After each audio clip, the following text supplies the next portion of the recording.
Dude, you and Cheezits, like... I am obsessed with Cheezits. I get that now. And no, I have not. Let me get... Like, how do you... Like, cheese is my life, dude. I know what I'm getting you for Christmas now. You could literally just get me a fucking box of Cheez-Its and I probably... Oh, okay, I don't want to say that on live television. So.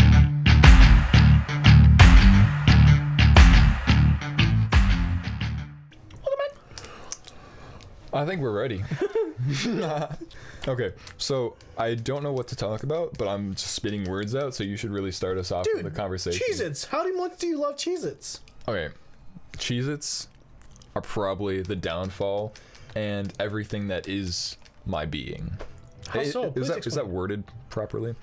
Almost, but everything explain. I think about, usually, food-wise, just relates about cheese. I have to sometimes fast or take cheese breaks. Well, multiple cheese breaks, whether it's types of cheese breaks. So a cheese break as in just eating Cheez-Its like at 10 o'clock or 2 o'clock or 3 o'clock or 12 o'clock or 12:15 or 12:25. But otherwise, there's another type of cheese break. Like I have to take a week off of eating cheese, otherwise it'll really fuck with my diet. Mm-hmm. But I'm just obsessed with Cheez-Its. So how often do you eat those? I can sometimes go like a box a day. One box? I would imagine you'd go through more. I would think so too, but I try to restrain myself. I try not to like kill myself with eating too much cheese or Cheez-Its. I don't think you can. I mean, it's got protein, right? Any grams on there? Let's see, 12 servings per container. Okay, serving size is 25 crackers. Sometimes in a night, I'll finish off like a box. It's pretty sad. I don't think it's sad at all. That's just what you like to do. I like to eat Cheetos. You love Cheez-Its. Dude, Cheetos and Okay, something I used to do when I was younger. I don't do this anymore because this is absolutely ludicrous. But you would get a regular box of Cheetos, the cheddar cheese Cheetos, and then you get the hot Cheetos. And what you would do is you would mix them together. And the flavor that would come out of those two combined, unparalleled to anything they've ever done before. And to my understanding, they have never done that since. They don't combine Cheetos. Why? It's a brilliant marketing thing. They should. Just like this... I just showed Artie the Duos Cheez-Its with jalapenos and cheddar jack. Amazing. And they're one of my favorite combinations. I got hooked instantly. But speaking of, we should do something similar with foods. You know how we had our not cook-off, but like a Twin Chickens cooking vlog thing? Yeah. We should do kind of the burrito thing where we sample and put foods together and taste, test, and review and do stuff like that. You mean like merging foods or just like yeah. We have like instead of a salad with a salad or fries. Oh, sorry. We put the salad and fries together and try, like just mash up and like unlikely combinations, pass or fail. It's just like unlikely combinations cooking with Artie and Evan. I don't know, like 3 chickens out of 5. I don't know. Our stomachs are gonna explode for sure.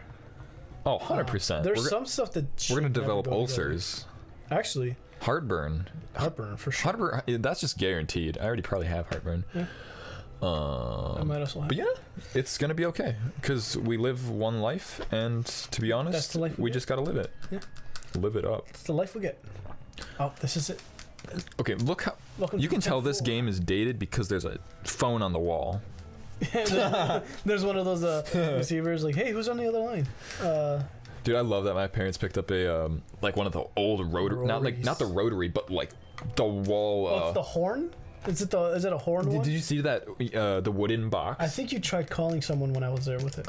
And you have a crank on the side that rings the bells, and back like my great aunt who's still around. They all like lived on on one street. All the telephones were wired on basically one telephone wire. Right. And you'd crank and crap. Or if you were receiving a call, you'd have to listen for your dial, your like certain pattern. It's like listening to a da da da da da or something, or a ding ding ding ding. Like you'd have to listen for your pattern. Is it a specific one to each house? No, it's your thing. Yeah. So if you were in a small town, you'd have to know like what yours was. Right. But the thing was, you could be a nosy neighbor and just lift up your receiver end and listen in on people's conversation, you know? It was that old, where you just lift up the side piece that lifts off the receiver end. Right. But anyways, that's what my parents have, and actually it was kind of cool. Somebody, when they got it, they picked it up from somebody who was like knew their telephone stuff, right. and they wired it so you could plug in. I think it's a SATA I don't know my cables, but they wired it so you could have a real telephone wire come through it and answer it. You couldn't call anybody with it, but you could answer and receive calls with it, and that was really cool. That's crazy. See, it's so the last piece of tech that's like is old school for me is I still have a VHS player. Those are rare. Yeah, now they are. God, that is the rare. If I could ever find another one, I would love to have another one. But those are so freaking rare. No one has them. Like, not even pawn shops. If you go there, you're like, hey, can I get do you have like VHS players? I think the only thing you could probably find is they used to be so common at garage sales like a year ago. Oh yeah, for sure. Because everyone just had obviously everyone just had one like in their thing. They're like, hey, get a garage. Like, honestly, I love garage sales. That was my favorite thing to do with my dad. We would do a lot, like me and my dad, but with some, I wouldn't say the few things I remember besides working, we'd always work. But whenever we'd go somewhere, because we would constantly go to like the rentals that and work and try to like fix up stuff. But on our way there, it was working during the summer, so people would have garage sales, and we'd always stop by them, and that was like the greatest thing, because you never know what you'd find. You really don't, and it was cheap as hell. You know, you could just have like a couple dollars every so often, and dude, buy games. I bought a bunch of comic books one time. Dude, yeah. I bought them because like I don't know if they're gonna be rare or not, but. Yeah, no, I'd always look for video games. If somebody had Wii games, Xbox games, like... I think I actually bought a Zelda one. I bought Ocarina of Time one time. Nice. For like really dirt cheap, like $5. And it's the gold. It was the gold pack. Oh, dude. It was like legit. That's crazy. I remember I got my first like Game Boy. It was really rugged, but it had the Donkey Kong on there. No. And that was really fun. How much did they give you for that? Or did you... It was like $5 or something. That's insane. Those are worth. But I was a dumbass, an absolute dummy, and I still have the Game Boy thing, but I don't have the Donkey. I traded the Donkey Kong for like the Game Boy Advance Legend of Zelda to my cousin. I mean, why not? That's Legend of Zelda, you know. I love Legend of Zelda, but at the same time, like the Donkey Kong was probably worth more, because it was. I mean, but you're a kid though. You wouldn't have known that. Yeah. But now it's like, dude, I had that Charizard card, the one that's worth like $2,000 or $28,000.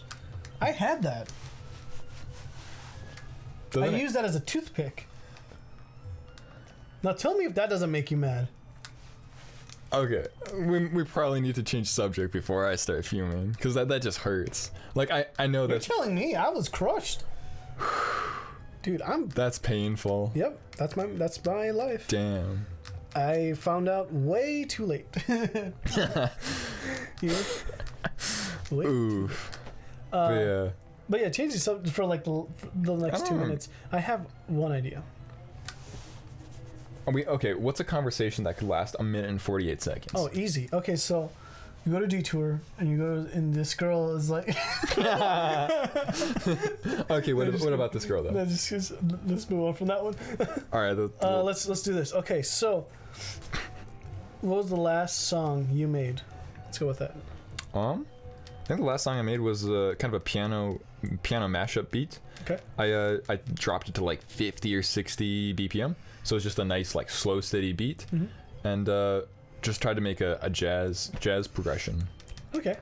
In terms of that, what kind of did you have a drum beat to it or anything like that? Yeah, actually, I tried doing. Well, I might be confusing it. I make a lot of projects. I probably have like over 100 sample projects. Only very few get made, but at least you have like, when you find one that you actually continue working, that's like it sticks and it's finalized, right? Pretty much, yeah. Okay. And then I always like kind of return to it. If for me, a lot of the music, it's like I'll try to make the most of it and make the most of it while I'm inspired to make it. Right. But then I'll return and be like, wow, this was really crap. I'm not going to do it anymore. Right. But at least make the most of it with what you can. Otherwise, I feel like some artists or coming up artists don't realize like you do have to really critique your work. Like you can think you're the shit, but in reality, it really is a garbage song. Yeah, that's what, like I always get feedback from other people because they're so unbiased. Like that time when I showed you my first song that I ever made until it got that was the last song that you heard. It was the first song I ever made, but it was the last song I produced. So when I started working with Ableton, I started putting all the sounds together. I started lining it up, but I didn't finalize it, finish producing, and put everything together until maybe 3 months ago. Wow. And that's been like a 2-year run with that song. Dang. So that was the last one I did, and that's what I'm like. I told you, like, what do you think about this? I got like 2 sentences of you, which is pretty good. I would love it's the more feedback I get, dude. That's what gets me like I know what to do now. I think we'll have other conversations, but if we're like having a music night, oh yeah, we'll delve into each other's songs and really elaborate. Well, there's so much we could learn from each other, and not even that, but just like when we like put our heads together, dude.